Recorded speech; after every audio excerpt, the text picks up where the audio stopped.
vola ngwela o veteronugu ako itabua ako do talitaina na barongo na Bula FM nambando na sere Bula alang gonoa ilutoka do talita ka na Bula FM berarti nambando na sere ni Bula binaka nanreke ngosa Bula FM nga ena kasi nalang gosa mundo achiwe na Bula FM nambando na sere nusuri ni Bula binaka nalang go Jerry yang melambasa do barongo na Bula FM Bula FM, number 2 and seri. In the news tonight, former parliament staff claims he was forced to resign. Fijians celebrate Constitution Day with loved ones. And lawyers under the spotlight for selling properties. From the studios of FBC Suva, Jackie Spate. A former parliament staffer is claiming that he was forced to resign for allegedly taking a video of the altercation between Prime Minister Vorengem Bainimarama and opposition MP Pio Tikunduandua. Elias Raindunduva, who admits shooting the video with a parliamentary video camera, claims he was not responsible for leaking it to an anti-government site, Coup 4.5 and others. Kelly Vavala reports.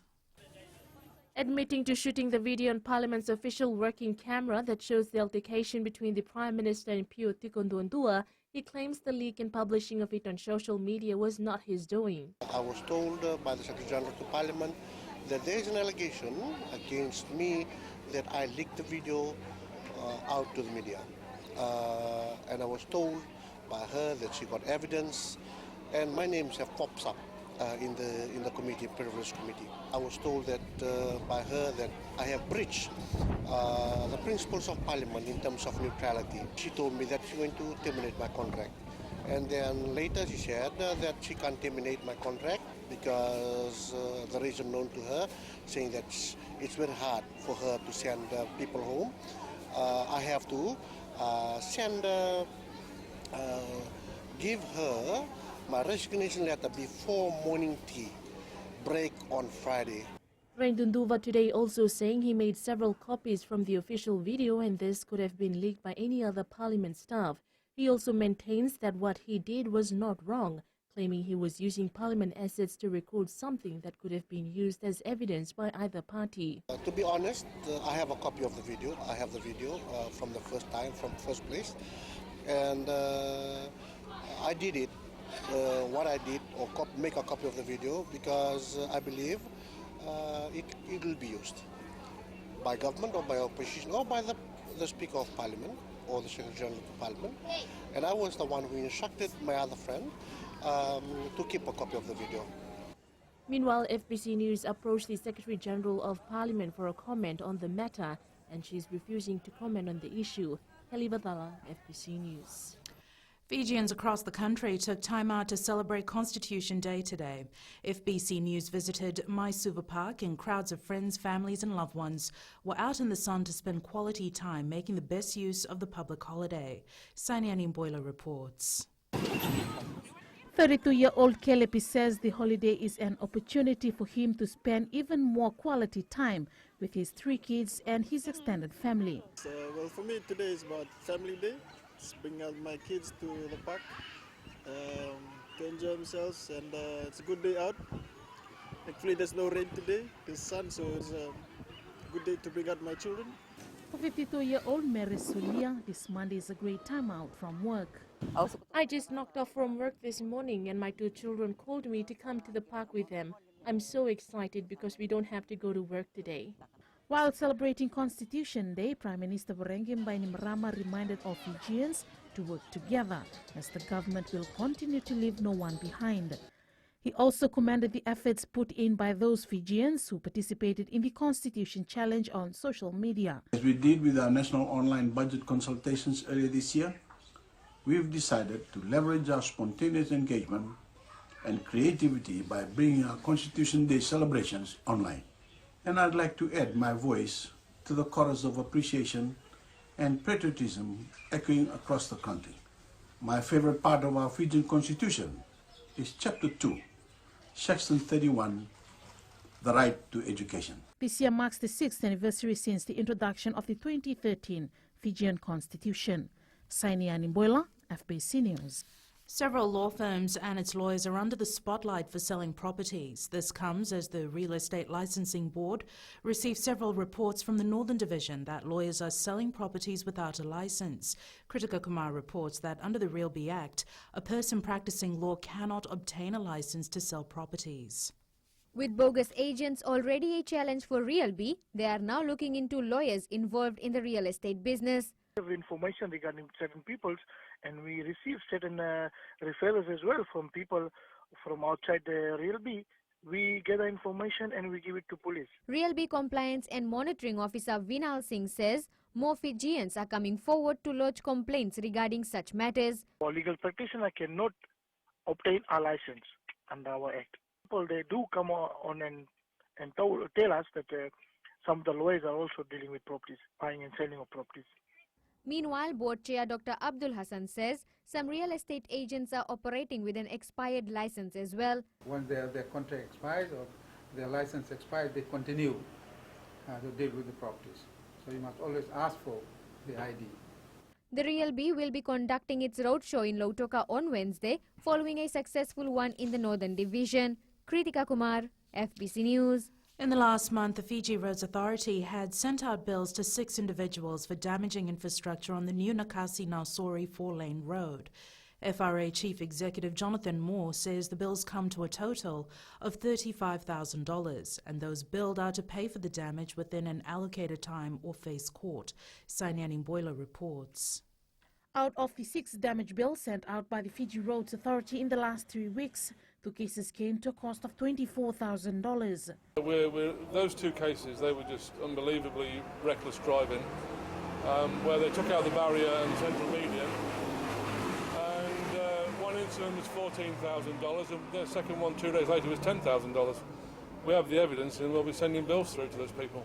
FRA CEO Jonathan Moore says they've put together a team to deal with the matter.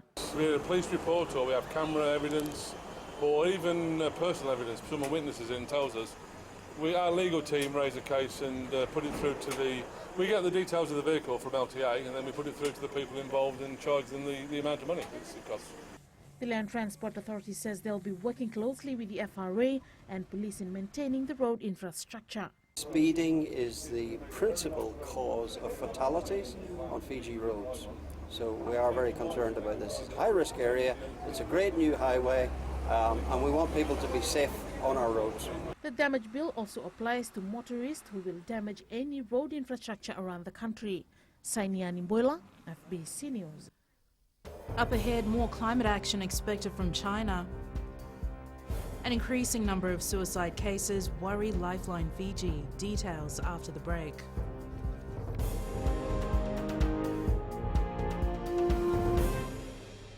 Hi, Bula. I'm Selai from Nandi. I love Gold FM, only the classic hits. Hi, my name is Sotiama here in Ba. We love listening to Gold FM, only the classic hits. Bula, I'm Miri. I'm from Lautoka and I love Gold FM because they play all my classic hits. Hi, my name is Fiona from Tavua and I love listening to Gold FM, only the classic hits. Hi, I'm Ini from Raki Raki. I love Gold FM, only the classic hits. Gold FM, only the classic hits. Prime Minister Vorengen Bainimarama has commended the Chinese government for supporting Fiji's climate action agenda. Bainimarama says while China's alliance is enabling Fiji and other countries in the region to be more resilient in the face of the effects of climate change, there's still a need to push other developed states to do more in the global fight. Maggie Boyle reports. The climate change fight has been stepped up with a strengthened Fiji-China alliance.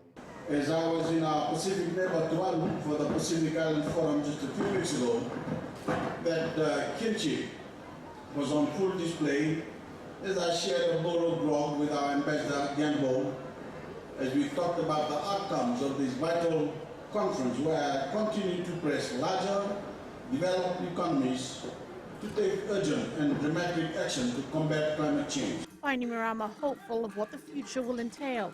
I know you are committed to ensuring the next 70 are not stained by inaction, but filled with inspired hope for the future of our planet. China's ambassador to Fiji reiterating his government's continued assistance. China shares a deep concern of Fiji and the South Pacific countries on climate change. We will continue to act responsibly and render assistance according to our capacity. Meanwhile, the Fijian Chinese community yesterday held pre-celebrations for China's National Day, Fiji Day and the Moon Festival. Maggie Boyle, FBC News. It's important that women are included in decision-making when it comes to talking about climate change issues. This was highlighted by Minister for Women Mereseni Vuniwanga while officiating at the Fiji Medical Association conference in Pacific Harbour on Saturday. Vuniwanga says the contribution from women in climate change talks was one of the major topics of discussions during COP23, which saw the launch of the Gender Action Plan. What makes it so important is that it recognizes the unique contribution of women into climate diplomacy at the international level, and it encourages countries, nationally, internationally, to include women in the UNFCCC process. 72 Fijians committed suicide in the first 7 months of this year. With International Suicide Prevention Day to be commemorated tomorrow, Lifeline Fiji's officer in charge, Jeremiah Mirikula, is reminding Fijians that counselling services are available for those struggling. Maggie Boyle reports that the suicide prevention helpline 132454 is available 24 hours, 7 days a week. Lifeline Fiji continues to raise awareness on the critical services they offer that is helping save lives. For the month of July, the crisis line received 291 calls alone for the month of July, and that's like having a minimum of average call of 18 per day. And with International Suicide Prevention Day tomorrow, a vigil of remembrance has been planned. This year we are going to host a vigil at the Terry Walk in Suva. It's from 6 p.m. to 8 p.m. and we're collaborating with Youth Champs for Mental Health, Psychiatric Survivors Association and the Fiji Council of Social Services. Meanwhile, with the organisation run on community contributions, Digicel last week partnered up with them to help financially. So it's a simple thing for us to do, and it's a simple thing for the community to do also, and I would challenge the community to get involved. One text, $1 to Lifeline, and that would make a huge difference to them. The World Health Organization estimates that each year approximately 1 million people die from suicide, which represents a global mortality rate of 16 people per 100,000, or 1 death every 40 seconds. Maggie Boyle, FBC News. Now turning overseas, frustrations are at a breaking point in the Bahamas as the future remains uncertain for more than 70,000 people left homeless by Hurricane Dorian. More than 40 people have been declared dead, but many victims are still buried under piles of debris. Ahead in sports, Randrandra to create history.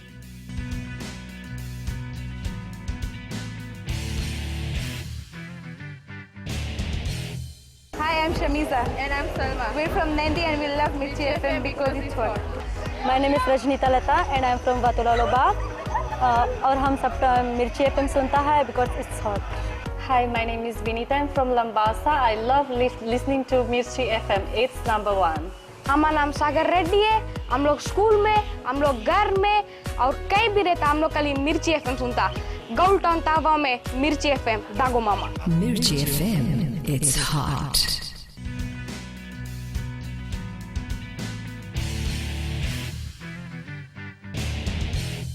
Semi Randrandra will create history when he runs out for Fiji at the Rugby World Cup.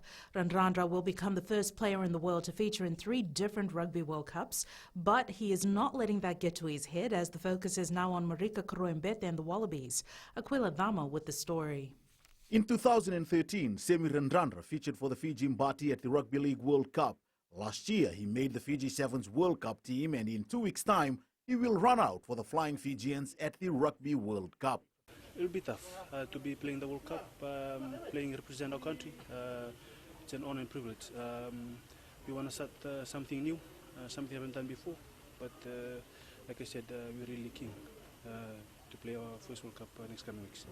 Vilimoni Koroi and Chona Nareki were hard to stop as they helped Otago retain the Ranfurly Shield after beating Waisake Naholo's Taranaki 35-27 yesterday. Micah Sevo is now the NRL leading try scorer with 20 tries after 23 games. Another successful Rotuma Sports Day came to an end today at the Suva Grammar School grounds.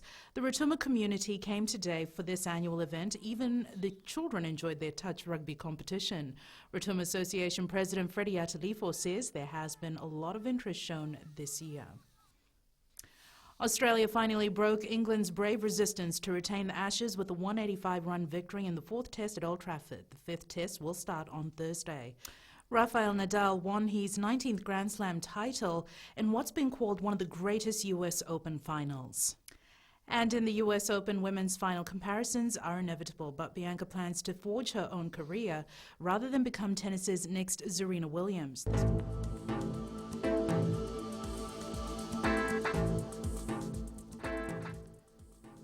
Mainly fine weather prevailed over the country today, apart from cloudy periods over the eastern parts and interior of the large islands. We're taking a look at the map. Out west, it was mostly sunny conditions experienced. Bar hit the highest at 30 this afternoon, with Singatoka, Nandi and Lautoka in the 20s. Eastwards from Pacific Harbour to Suva, mostly sunny and cloudy conditions experienced during the day. And looking up north, Lambasa was in the 30s again, with Savo and Nambawalu also experiencing good weather. At sea, easterly winds 15 to 20 knots, moderate to rough seas. And for the tides, the low tide is at 2:59 tomorrow morning, and high tide is at 8:19 a.m. Sunrise will be at 6:11. Now, for tomorrow, the fine weather is expected to continue throughout the country. And looking further on to Wednesday, fine conditions to prevail. Now, recapping the main stories for tonight, former Parliament staff claims he was forced to resign. Fijians celebrate Constitution Day with loved ones, and lawyers under the spotlight for selling properties. Now, for these stories and others, tune in daily to our sister radio station Gold FM.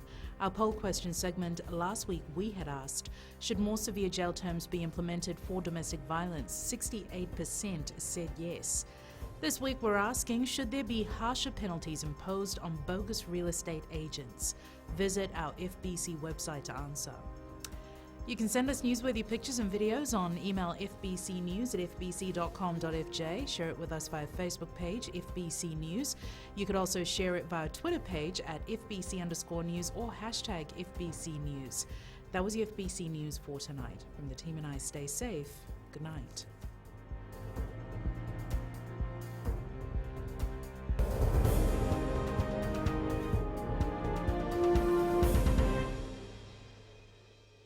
Natango meria maramani waya manatuya sawa aweti kitukutunde nandi ya undo marata kana baronga na radio Fijiwan. Yawa asna datili yawa maga Monica. Tondo baronga vale bunar domai biti Lambasa. Bula natango aprosa ngarse ngor kraki do televio na baronga na radio Fijiwan na domai biti. Natango tsani bukia ngoni na mosi ando talita kana baronga na radio Fijiwan na domai biti su. Radio Fijiwan na domai